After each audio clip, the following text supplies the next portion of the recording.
भाई बाकी आ जाए फिर शुरू करते हैं।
वालेकुम अस्सलाम।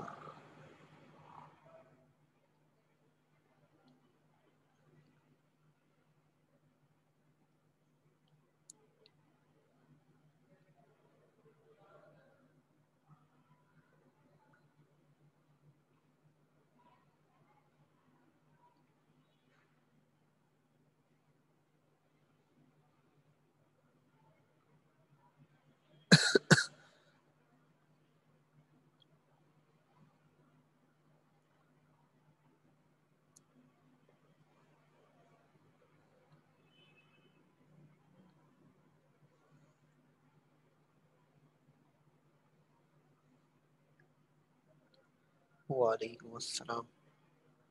बेटे शुरू करते हैं, जरा आ रहे हैं बच्चे।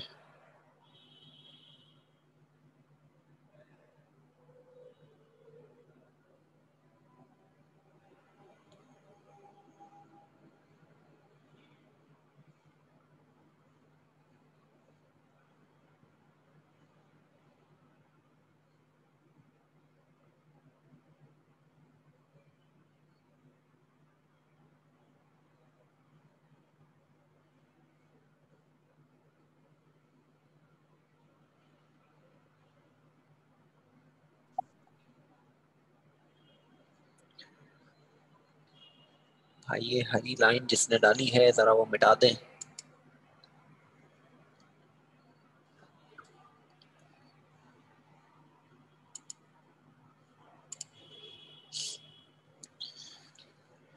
चलिए शुरू करते हैं भाई, जो नहीं आ रहा वो ना आए। हम लोगों ने लास्ट टॉपिक हम लोगों ने डिस्कस किया था एटॉमिक रेडियाई का।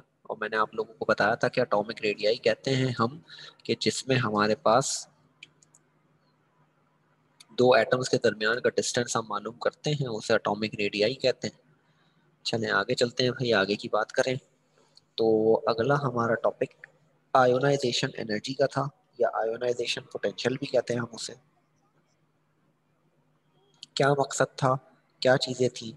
सबसे पहले मैं आप लोगों को जो एक चीज समझाऊं वो ये है कि मैंने आप लोगों को पहले सिखाया था इलेक्ट्रॉन और प्रोटॉन निकालना। तो इलेक्ट्रॉन और प्रोटॉन निकालने के लिए हमने कुछ कैलकुलेशंस की थी।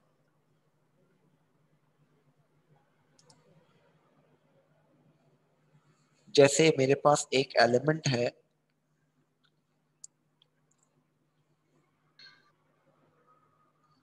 एक एलिमेंट है सोडियम ही ले लेते हैं हम। ठीक है भाई, हम सोडियम ही ले लेते हैं Na। Na का एटॉमिक नंबर 12, एटॉमिक मास 13, 23। अब मुझे इसमें क्या पता करना है, मुझे इलेक्ट्रॉन पता करने हैं, प्रोटॉन पता करने हैं और न्यूट्रॉन पता करने हैं।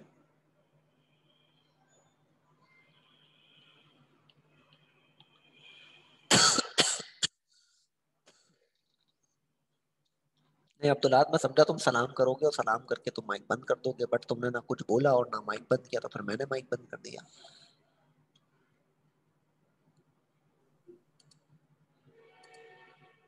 अच्छा जी, तो वालेकुम अस्सलाम।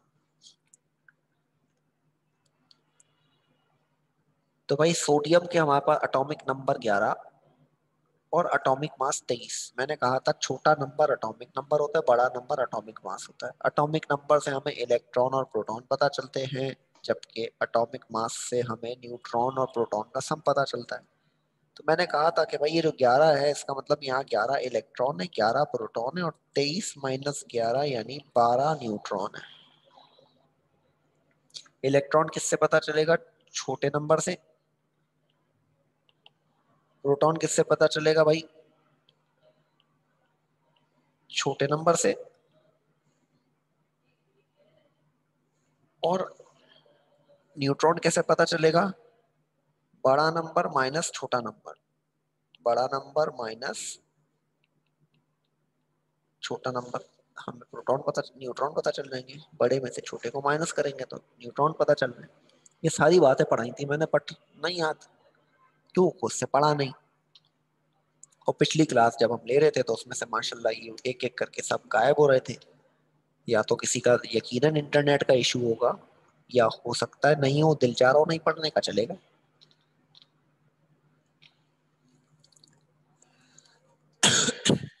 तो इसी तरह से कुछ आइंस होते हैं ना।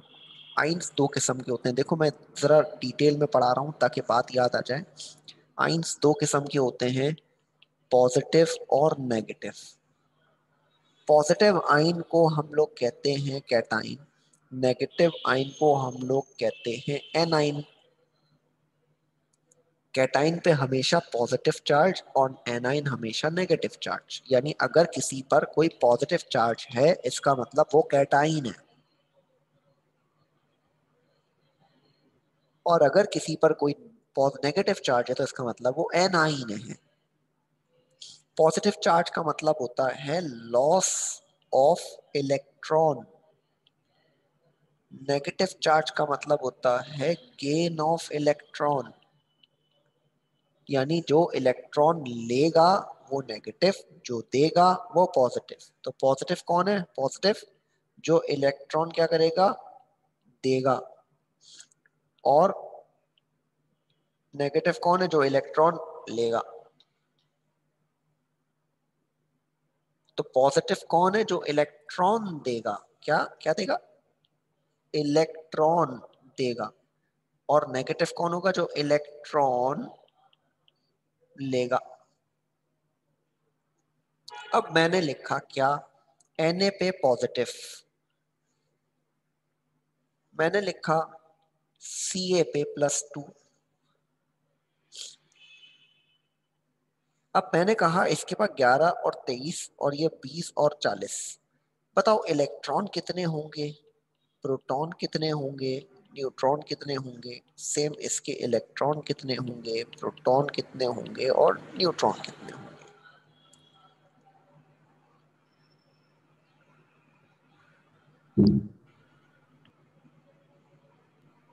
सर ये Na+23 वाले के तो इलेक्ट्रॉन 11 होंगे 11 इलेक्ट्रॉन होंगे, प्रोटॉन और भी प्रोटॉन भी 11 11 होंगे। होंगे और न्यूट्रॉन 12 होंगे। 23 माइनस 11 12। आपने दो बातें ठीक बताई, एक बात गलत बताई। मैंने अभी बताया ना, पॉजिटिव का मतलब क्या है? देगा। ठीक ठीक है। है ना? ऐसा ही ठीक ना, है। इलेक्ट्रॉन देगा। अब कितने देगा? जितना 10 पॉजिटिव होंगे। उतना देगा। तो हम यहाँ क्या करेंगे, 11 - 1 यानी कितने इलेक्ट्रॉन है?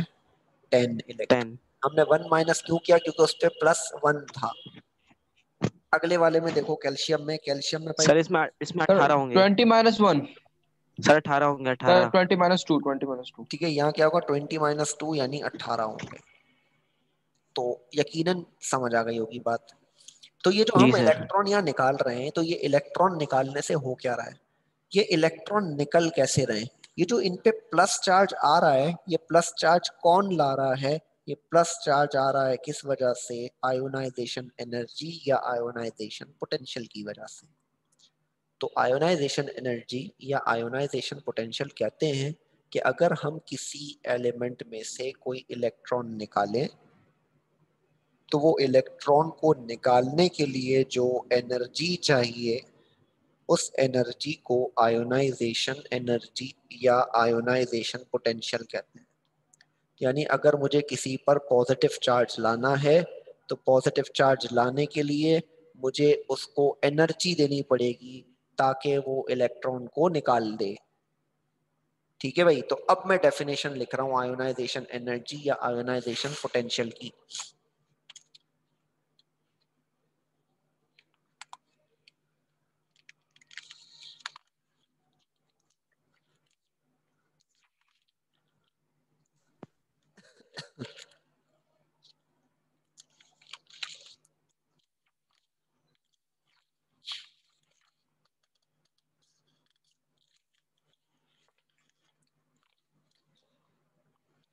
तो हेडिंग बना लें आप लोग भाई, हेडिंग बना लें। और मैं ये यहाँ पे ये सब मिटा रहा हूँ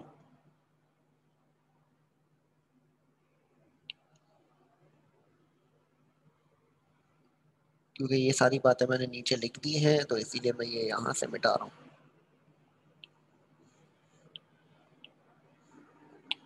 चलिए डेफिनेशन लिखते हैं इसकी। डेफिनेशन क्या है भाई?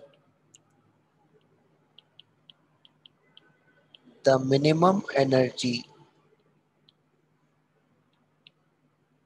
required to remove an electron from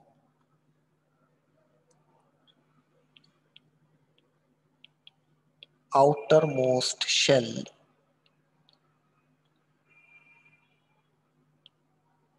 of a gaseous atom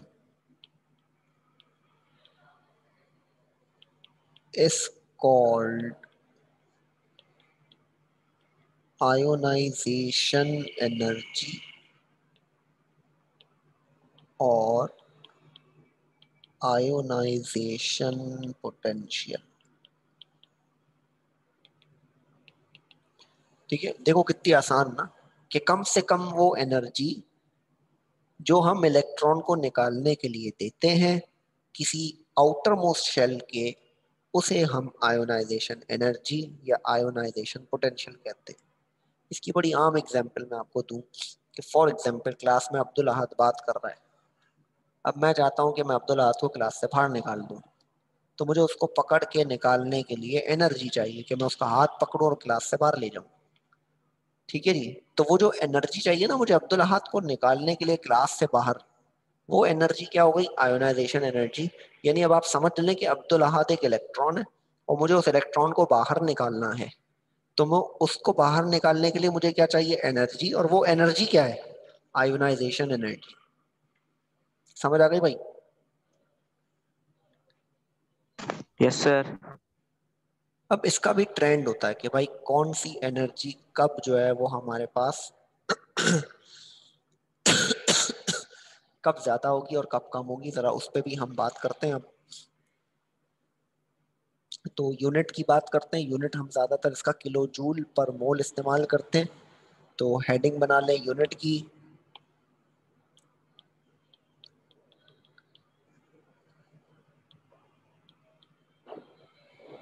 It is expressed in kilojoules per mole। Kilojoule per mole. ठीक है। अच्छा जी, इसका ग्रुप ट्रेंड भी देखना है हमने, तो इसी के बाद आप लगाएंगे ट्रेंड की। हमने इससे पहले क्या लिखा था? ट्रेंड ही लिखा था ना। ठीक है, ट्रेंड। ट्रेंड की हेडिंग यहाँ बना रहा हूं मैं भाई।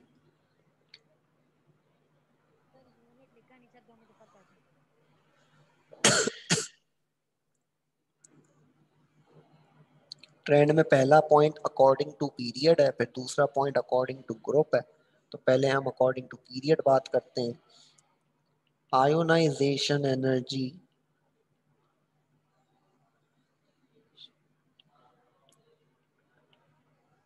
इंक्रीज फ्रॉम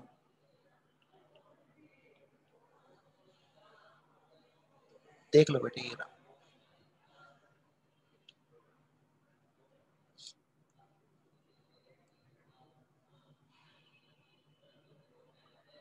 हो गया सर। Sir kilo joule. क्या किलो जूल?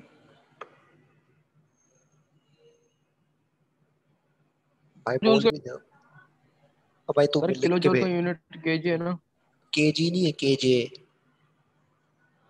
गैसियस एटम से मुराद ये है कि वो गैस फॉर्म में हो, ठीक है, लिक्विड या सॉलिड स्टेट में ना हो, गैसियस स्टेट में हो, गैस हो, जब उसमें से इलेक्ट्रॉन निकाल रहे हो तो। Ionisation energy increase from left to right in a period due to increase in nuclear charge and decrease in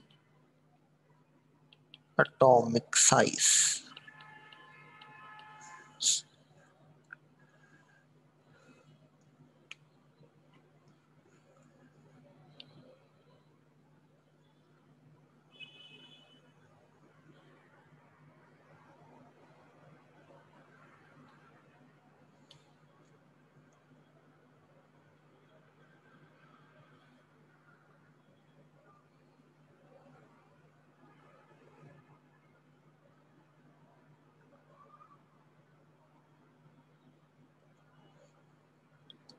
अच्छा जी, अब यहाँ दो बातें आप लोगों को जो समझनी चाहिए, न्यूक्लियर चार्ज और डिक्रीज इन एटॉमिक साइज।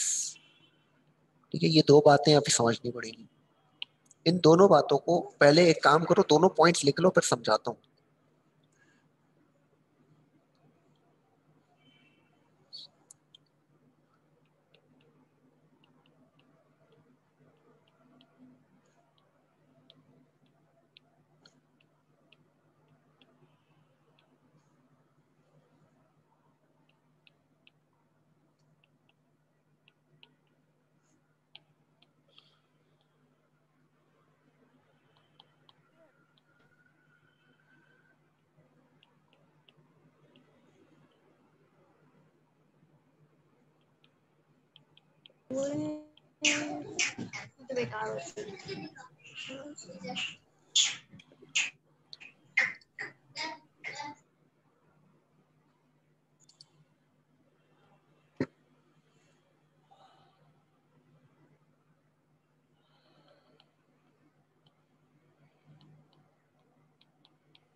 हाँ जी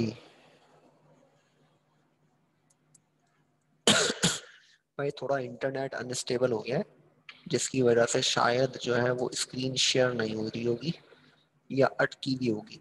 मैंने यहाँ वर्डिंग लिखी है, आयोनाइजेशन एनर्जी।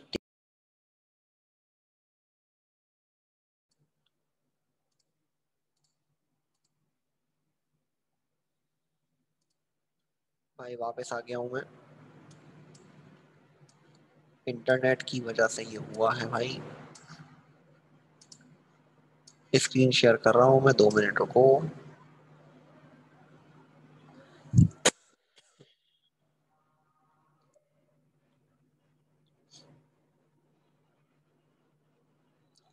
हाँ जी, दूसरा पॉइंट मैंने लिखा, ionisation energy decrease from top to bottom, ऊपर से नीचे आते हुए आयोनाइजेशन एनर्जी डिक्रीज होती है। क्यों? क्योंकि साइज बड़ा हो रहा होता है। तो यहाँ बात यही समझने की है, अगर आप लोगों ने कॉपी कर लिया हो तो मैं ऊपर बताता हूँ आपको। भाई बुक में से तो पढ़ा नहीं रहा मैं, ठीक है, बट मैं आपको फिर भी पेज नंबर बता देता हूँ किताब का।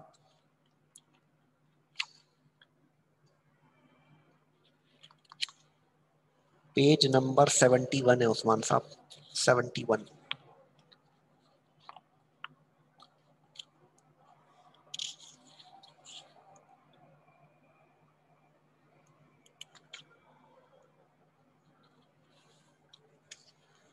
अच्छा जी, अब अगर आप लोगों ने लिख लिया हो तो मैं ऊपर कर रहा हूं, और नहीं लिखा तो भी मैं ऊपर कर रहा हूं।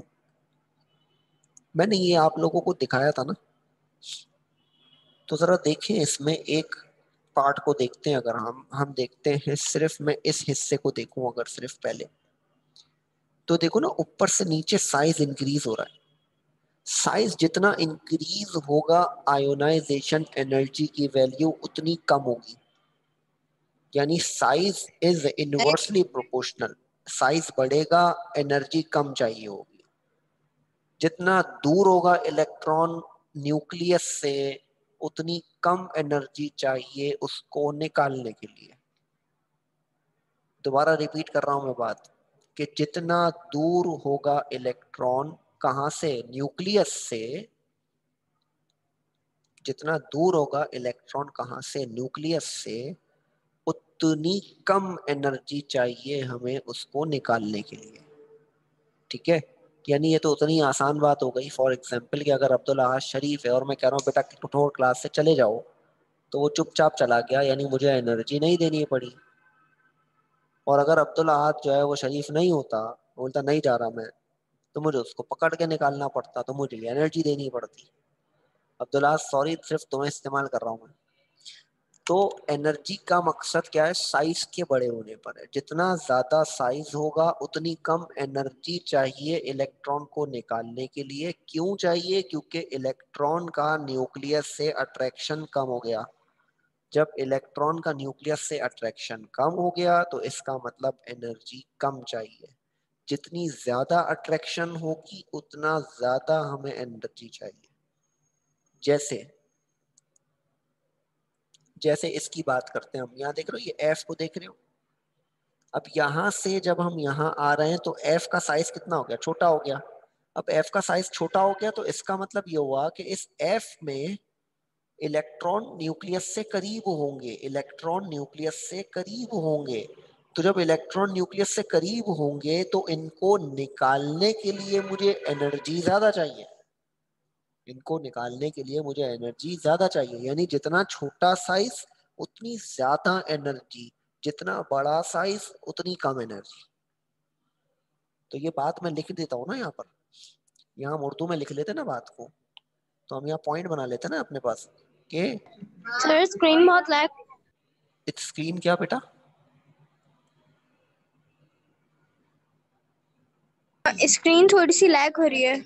बेटा आपके इंटरनेट का इशू होगा, मेरे पास बिल्कुल क्लियर आ रहा है, क्योंकि मैं अपना लैपटॉप पे भी देख रहा हूँ ना, सामने मेरे पास स्क्रीन आ रही है। तो शायद आपके इंटरनेट का इशू हो, या हो सकता है मेरे इंटरनेट का भी इशू हो। नहीं नहीं सर, आपकी सही आ रही है।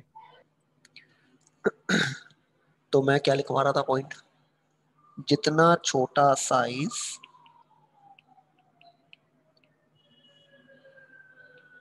उतनी ज्यादा एनर्जी।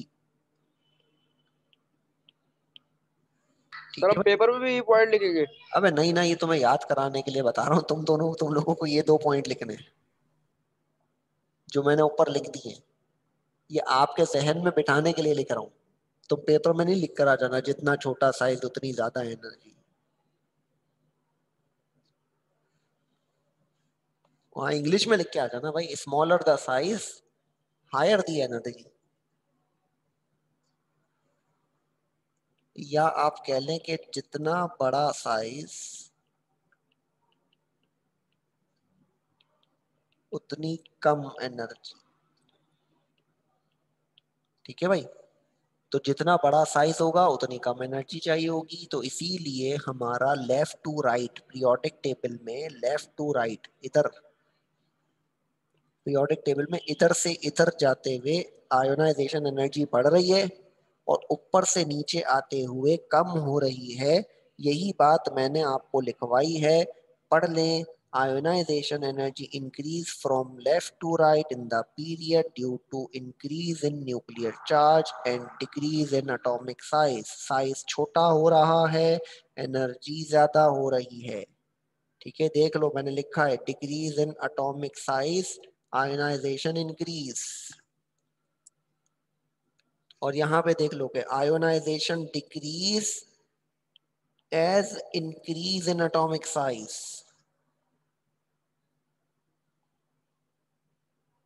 जितना बड़ा साइज उतनी कम एनर्जी, जितना छोटा साइज उतनी ज्यादा एनर्जी। तो इस तरीके से बात याद रह जाएगी।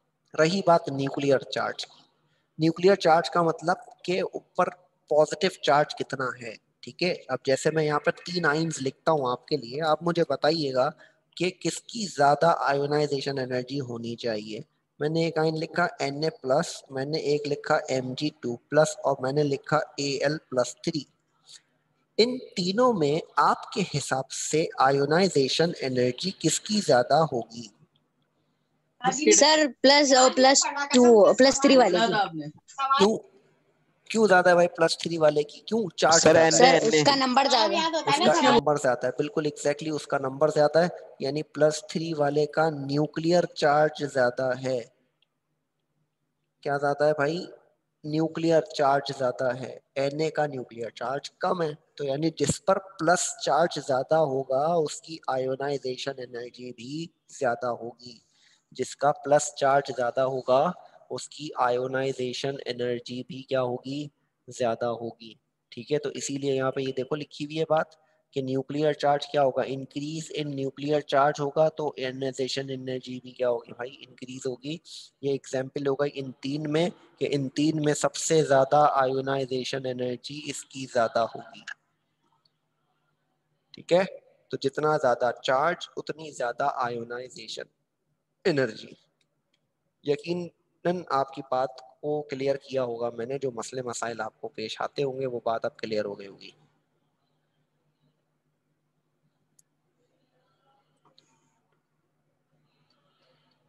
किसी को कोई कंफ्यूजन तो पूछें ताकि मैं अगले टॉपिक की तरफ मूव करूं।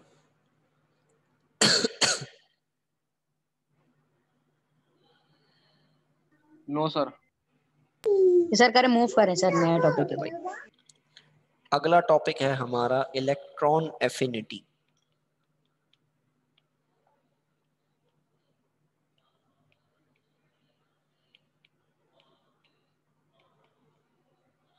आज सुबहान भी नहीं है, बिलावल भी नहीं है। सर आज वो लोग कोई भी क्लास में नहीं आए। ठीक है, नूरुल बिलाल भी नहीं है आज तो।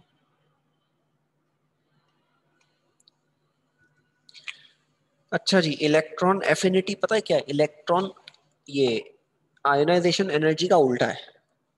इलेक्ट्रॉन एफिनिटी क्या है? आयोनाइजेशन का एनर्जी का पूरा उलट है। आयोनाइजेशन एनर्जी क्या होता है? जिसमें प्लस चार्ज बनता है, जबकि इलेक्ट्रॉन एफिनिटी वो है जिनमें नेगेटिव चार्ज बनता है। ठीक है भाई, जिनमें क्या बनता है? नेगेटिव चार्ज बनता है, उनमें हमारे पास क्या है? इलेक्ट्रॉन एफिनिटी है। भाई 10 मिनट रह गए क्लास खत्म होने में, तो जितना ये टॉपिक कवर होगा हम कर लेंगे। हालांकि अब तक मैं 4 क्लासेस ले चुका, अब तक उसने मुझे नहीं बोला था कि आपकी जो है वो टाइमिंग रह गई है। अभी आपकी क्लास में बोल रहा है ये कि 10 मिनट रह गए, वरना अभी तो मैंने 50-50 मिनट की क्लासेस ली आज। तो चले खैर, जितना टाइम होगा उतना पढ़ लेंगे। इलेक्ट्रॉन एफिनिटी, इलेक्ट्रॉन एफिनिटी क्या है? एनर्जी जब रिलीज हो, जब इलेक्ट्रॉन आता है तो एनर्जी जाती है। ठीक है भाई, बिलावल से याद रखना। बारिश आता है तो पानी आता है, बेटा। तो इलेक्ट्रॉन एफिनिटी क्या है? जब इलेक्ट्रॉन आएगा तो एनर्जी जाएगी, जब इलेक्ट्रॉन आएगा तो एनर्जी रिलीज होगी। इलेक्ट्रॉन आएगा, एनर्जी रिलीज होगी। आयनाइजेशन पोटेंशियल में क्या था? एनर्जी आएगी तो इलेक्ट्रॉन जाएगा।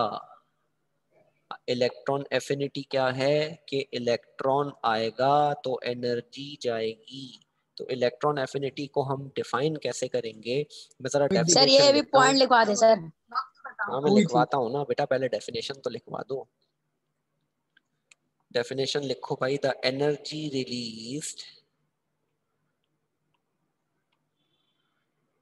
the energy released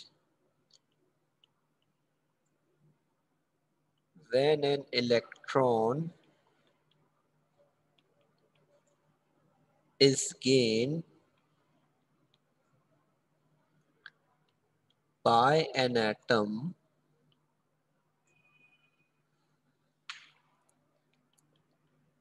in a gaseous form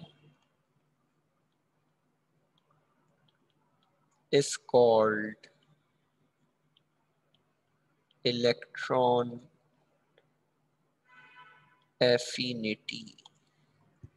ठीक है, ये डेफिनेशन लिख लें, मैं जब तक यहाँ पॉइंट लिखता हूँ आपके लिए। इलेक्ट्रॉन, सर डेफिनेशन समझ नहीं आई कैसे कैसे। अबे भाई क्या डेफिनेशन, ये लिखी ना, इस तरह एक तो समझा दें तो। पहले इसको कॉपी तो करो, मैं इसीलिए तो नीचे इसका पॉइंट लिख रहा हूँ।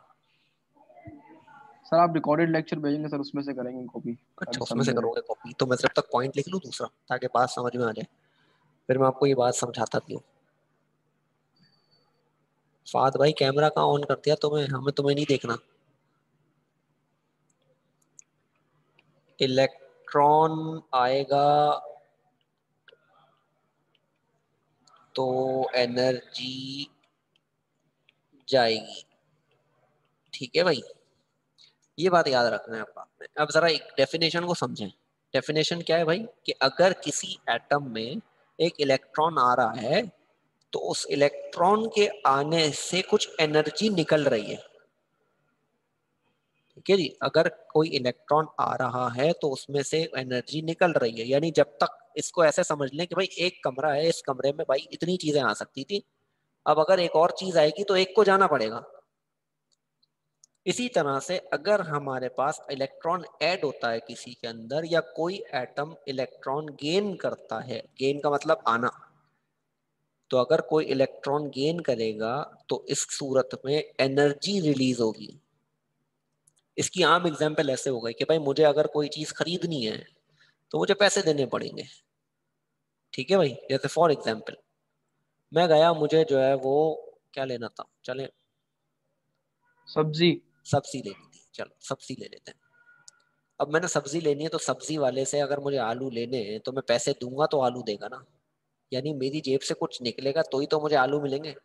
बिल्कुल इसी तरीके से कि अगर एक एटम है, उस एटम ने अगर इलेक्ट्रॉन लेना है तो एनर्जी देनी पड़ेगी। एनर्जी समझ लो पैसे, ठीक है भाई, पैसे दे रहा है तो इलेक्ट्रॉन आ रहा है, तो द एनर्जी रिलीज, एनर्जी निकली when an electron is gain, जब उसने इलेक्ट्रॉन हासिल किया, इसको इलेक्ट्रॉन एफिनिटी कहते हैं।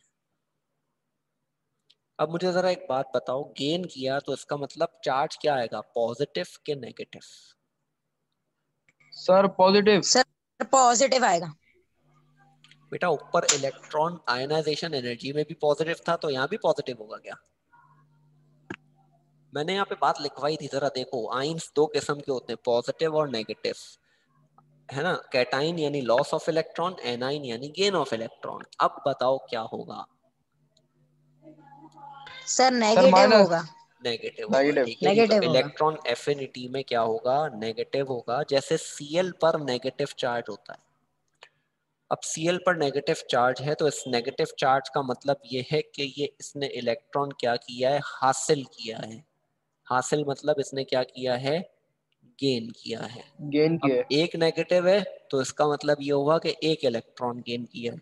अगर यहाँ लिखा होता O-2 तो इसका मतलब कितने इलेक्ट्रॉन गेन किए, दो। दो इलेक्ट्रॉन गेन किए। ऐसा इसी तरह से लिखा होता N-3 तो इसका मतलब कितने इलेक्ट्रॉन गेन किए, तीन इलेक्ट्रॉन गेन तीन। किए, ठीक है भाई। सर वो सीएल पे कुछ भी नहीं लिखा हुआ तो फिर उधर क्या होगा? कुछ नहीं उधर लिखा तो कितने 1 है होंगे? ना, अच्छा सही है ना, सही। कुछ नहीं है तो 1 है, ठीक है। तो Cl पे माइनस लिखा है, इसका मतलब -1 है। अगर एक से ज्यादा होंगे तो वो बताएंगे कि भाई यहाँ पे 2, 3, इस तरह से। तो हासिल किया, गेन किया, तो इसीलिए इन पर हमारे पास चार्ज क्या आ गया, नेगेटिव आ गया। तो अगर मैं इसके इलेक्ट्रॉन्स कैलकुलेट करना चाहूँ, मैं कहूँ बताओ इसके इलेक्ट्रॉन कितने, इसके प्रोटॉन कितने, इसके न्यूट्रॉन कितने। न्यूट्रॉन आ जाएंगे इससे 35 - 17 यानी 18, प्रोटॉन आ जाएंगे 17। इलेक्ट्रॉन कितने होंगे अब?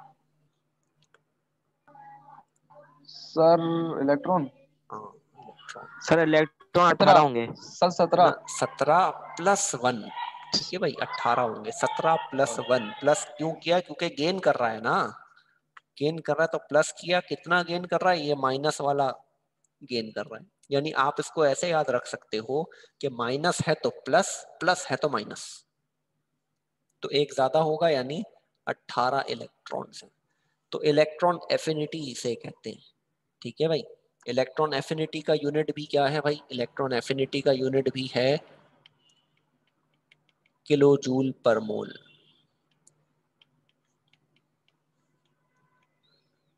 It is measured in kilojoule per mole, ठीक है भाई। अब इसका ट्रेंड भी देख लेते हैं कि इसका ट्रेंड क्या है। इसके ट्रेंड को भी डिस्कस कर लेते हैं, बल्कि नहीं हो सकेगा भाई, 2 मिनट रह गए। तो अब हमारा एक ही टॉपिक रह गया इलेक्ट्रोनेगेटिविटी और ट्रेंड का, तो इंशाल्लाह अगली क्लास में उसको फिर मुकम्मल कर लेंगे। मैं यहाँ हेडिंग बना देता हूँ ट्रेंड की, ताकि याद रहे कि हमने ट्रेंड पढ़ना है, ठीक है भाई। क्लियर है यहाँ तक? जी सर। Yes sir. ठीक है भाई, मैं जी क्लास सर। को यहाँ पे अल्लाह एंड कर रहा हूँ। हाफिज। ये फाइल अभी मैं सेंड कर दूंगा ग्रुप पे, अल्लाह तो हाफिज अपने सर। पास कॉपी कर लेना, ठीक है। अल्लाह हाफिज। चलो अल्लाह अल्लाह हाफिज।